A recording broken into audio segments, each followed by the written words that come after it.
So, Chief, it's been about 2 months since we last spoke. What has the last 2 months been like for you?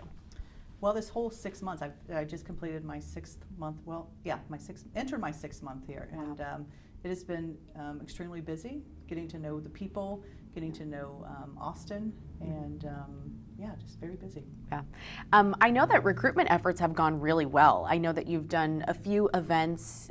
We have more recruiting classes. What has that been like for you? Yeah, so since the contract passed, our recruiting efforts have paid off dramatically. We are up to 166% in the people that are signing up to take the written and the physical test. And so when you look at where we are staffing-wise, we are on pace, I think, by the end of 2027 to be staffed, maybe 40 officers short.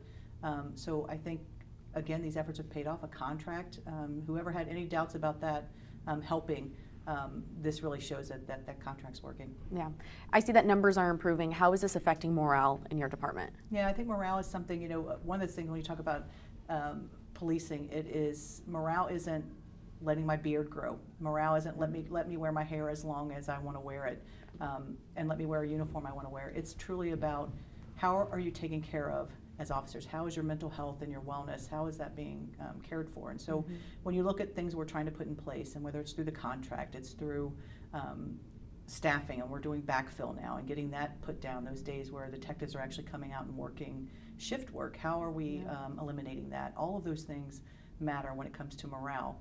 Getting more officers in patrol, where they're seeing more people, at their show-ups and coming in and not seeing 3 or 4 people there, but seeing 8 or 10, and knowing that you're going to have a good night and you're going to be supported and there's going to be officers there to back you up when you need it. That's morale. Those additional patrol officers that you're talking about, I think, really plays into preventative policing.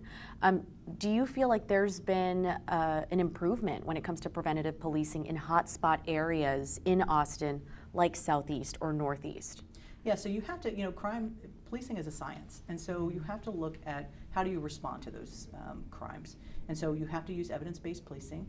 You have to look at the networks that are involved in those places.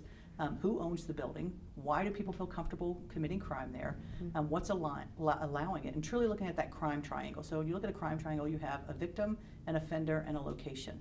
And so when you remove one of those things, or you start eliminating and dealing with even the offender portion, you're removing those offenders from committing crime there. And so when you start looking at crime that way, that's when you start having huge wins in these neighborhoods. Yeah, very insightful. Chief, with the department growing, we see the city of Austin growing. There's a big changes coming in soon. That means the expansion of I-35, construction projects are going to be underway soon. Is that concerning for you? I know there's going to be a lot of construction and blocked roads. Yeah. How do you think that's going to impact policing when you need to get somewhere quick? Are you worried about that? No, I think it's all public safety, right? And so whether it's fire or EMS, we have to be smarter about where we're dispatching from. We have the capability of looking and seeing where officers are. Does it make sense to have someone respond that it may not be their sector, but they're closer? And so truly using that technology to our benefit. So, road closures and getting places quickly, it is concerning when you're dealing with emergencies, but you just have to be more thoughtful about it. Yeah, understood. Next, I want to switch gears. I want to talk about something that I'm sure you've addressed already. Recently, there was some controversy in the district attorney's office because there were some missed deadlines that allowed offenders charged with murder to be released on a significantly reduced bond. My first question for you on that topic is that frustrating for your officers to enforce the law, put someone in detention, and have them released? Yeah, I think, the one thing to keep in mind, these detectives work very, very hard on these cases. And certainly when you're dealing with the more violent crime, they get personally involved in these cases. They get personally involved with the families that are affected by these cases. So of course it matters to them. But the reality is these cases were not dropped. These cases are still moving forward, and that's the important thing. They will have their justice and their day in court, and that's the most important. It's frustrating, of course. The officers see this, and when you talk about recidivism and you're talking about violent crime in neighborhoods, it is a very small number of people that commit our violent crime in this city. And so I know the DA and I are going to be working on a focused deterrence of identifying who our violent offenders are and truly working together on that the recidivism piece, whether it's through harm reduction or it's something in a more violent crime. We're going to take a look at it and we're going to work together to make those changes. It had been brought up a few times that sometimes what delays a case from reaching a grand jury is the delay in getting evidence to the district attorney's office. Is your department being quick to turn over that evidence, or do you think that that's an improvement that the department can make, or do you feel like that's false? No, I think there's always room for improvement, but I can tell you this, the DA's office and the APD, we've been working closely together. We have made some changes in discovery, and we've made some changes in the way that we process evidence and getting to the DA, and we're seeing vast improvements in that. So again, it's about working together on these problems and coming to solutions. Is that a staffing concern? Are there enough people working in evidence and helping transfer that information to the DA's office? Yeah, and so when you look across this country, what the body-worn cameras have done, every defense attorney wanting every piece of camera, footage, and rightly so, right? But what that has done as far as staffing, not just APD, but across the country. And so certainly looking at how we bulk up our records, people put in records requests, and how do we get them sooner? How do we get them, I hate to think of someone waiting 30, 60 days for a report or for requested information. And so how do we speed that up? And certainly looking at that. Hey, Ms. Davis, can you move your mic just up? I want to kind of put it on this pouch right here. Where is it right now? Oh, it's right. Just on the bottom. Oh, there it is. Yes. Okay. Perfect. There? Is that Yes, good? that Okay. works better. You let me know when we're good to start again. And we are fine. Yeah. On that topic of crime, I've read reports and we've seen studies that car burglaries are getting increasingly more violent. Is that something that you've seen in your department? Is this a concern for you all? Yeah, I think it's across the country. We had a homicide that was potentially about a car being attempted to be stolen. It's absolutely concerning, that what people are willing to do to commit crimes, and the senseless loss of life is just unacceptable. It is, and so anytime you have that, it's concerning. Yeah, I know. Oftentimes, people who get into fender benders or road rage, they'll call police and they'll be forwarded to 311 if something violent doesn't happen. But we've seen cases where road rage gets out of hand, just recently, or like a car burglary escalates into something in a violent manner. Right. Do you think there's ways to work around the process to where police can respond rather than 311 when it's an incident? I do. Like I think this? when that's happening, they need to call 911, not 311. I think there's a big difference that needs to be talked about. And if they're calling and they're being transferred to 311, I would ask to speak to a supervisor, because if these are incidents that are going to be turning violent, we need a police officer there. Yeah. I'm going to switch gears to talking about different federal mandates, maybe mandates from the state. I'll start first with something that we were shocked to see. We saw you testifying at the Texas Capitol on the House floor about a bill that you were against. Can you talk to us a little bit about why you felt inclined to speak on this House bill? Well, I think it's something when to put politics aside, I'm not on a side. It's about, this is a responsibility of the Austin Police Department, and it is our responsibility, and we will do it. And we already work very well with DPS, and so there is a very good, solid relationship there. If we need DPS's help, they are just a phone call away, and we have those partnerships with them. But I think when you look at Congress Avenue and you look at, again, the responsibility to that, it lies with us, and I don't want to take that away from our officers. Is there a specific reason why you would rather keep that separate? Because I know for a lot of people, they'll hear your testimony and they'll say, well, we know that APD has gone through a staffing crisis. Why wouldn't they want that extra help? Yeah. So we've put a group of officers there. We have developed a downtown Austin response team. And so this is a group that are going to go look at different problem locations throughout the city, looking at places. And so, again, we talked about that. What does a place do with crime? And so this is a group of detectives that are going to be dealing with that. And so you're going to see an increased presence downtown. We're already turning that around. So I think the conversation just comes a little bit too late, because we've already been addressing this. Again, when I came here, downtown was already a priority for me to look at the way we police downtown. Again, how your downtown goes is how your city goes, so it's imperative that we do a good job here downtown and look at all of downtown, not just 6th Street, but all of downtown and what it looks like. I think my question is there a reason you don't want the extra help? Do you feel like...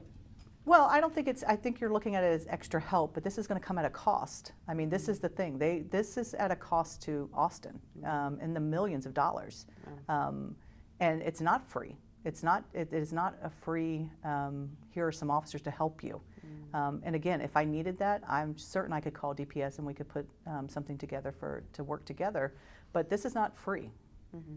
Is there a reason you think that this House bill would be introduced to begin with? Do you think it's a too late, like you said, thing, or is there a lack of faith in the Austin Police Department? You know what? I don't know. I mean, this is the reality. I've been told there's like a couple bills, one to make us a district, or that this. And so I'm just kind of thinking, is this something that we're going to be dealing with on a yearly basis? That I'm going to have to come and talk about. Look, violent crime is down. We are dealing, all of these things we're doing well within Austin Police Department, and a narrative that Austin is a dangerous place. And I'm going to push back on that. On that note, we see the federal government, like we talked about last time, really cracking down on illegal immigration and the deportation of what they once said were violent criminals, but we discovered it could apply to anyone that's not a citizen. Kim Paxton is now cracking down on the Dallas Police Department because their chief there said, we're not going to help with ICE because that's a separate entity. My question to you is, do you see yourself in the future working alongside ICE for these immigration policies that are being implemented by the federal government? Yeah, I mean, this is the reality. When it becomes a law, right, then we have to have those conversations on what it would look like. Right now, we do not ask immigration status. Right now, we have not been asked by ICE to assist in any operation. And again, when the laws change, and I know there's some laws being looked at now, then we'll have to have a different conversation. But right now, we are trying to build trust in these communities. It is already a community that underreports crime. It is a vulnerable community that needs the police. And so when you have problems building trust because of this, it makes it harder. And so we really have to get on the ground and truly start building those relationships at a grassroots level to start building that equity back up. Yeah. I'm not sure if it'll become a law before you hear from ICE, and they might need your assistance prior to law being enacted, whether that's at the state or the federal level. If ICE asks for APD's assistance, would APD comply? I guess it's what is that assistance, right? Is it blocking a street while we do something? It's running a red light, running this light, those type of things will assist. But if it's putting people on buses and it's that, we're not assisting with that. That's not something that we do. We will be there to, again, when they ask us within the law, we will do that. Mm-hmm. Chief, switching gears just one more time. I want to talk to you about new measures in place when it comes to technology and APD. I know technology is always evolving. We're in the technical hub of Texas, and there's new and creative ways to solve crime and police. Is there anything that you're excited about? Yeah, one of the things when I got here is we have to become a more data-driven agency. And that comes with looking at the way we look at data. And so right now, that's what I'm doing, is kind of changing the way we look at data. I want to be able to come in, have a dashboard at my fingertips that tells me about crime overnight, and send that to the city manager's office where we're all on the same page about data. So I'm excited about that. I'm excited about the future of technology. And again, we are in Austin. We're at the hub, and to maybe hear from some experts on how we could do things better. One of my last questions, I know that our chief's monthly report has been coming out a little bit later than in previous months. Is there a reason why that data is taking a little bit longer to update? I think it's because we want to make sure the data is correct. And so I want to make sure that when I ask for an aggravated assault, for example, I want to be able to separate our shootings and our stabbings, right? And so we don't do that right now. I think the individual analysts do a really good job of working for their sector commanders, for working for their homicide unit, those type of things. But an overall city view picture is what I'm working on. And I want to be able to do that, and I want to be able to give accurate information. Understood. Chief, last question for you. We know that you've really put forth effort in being more transparent.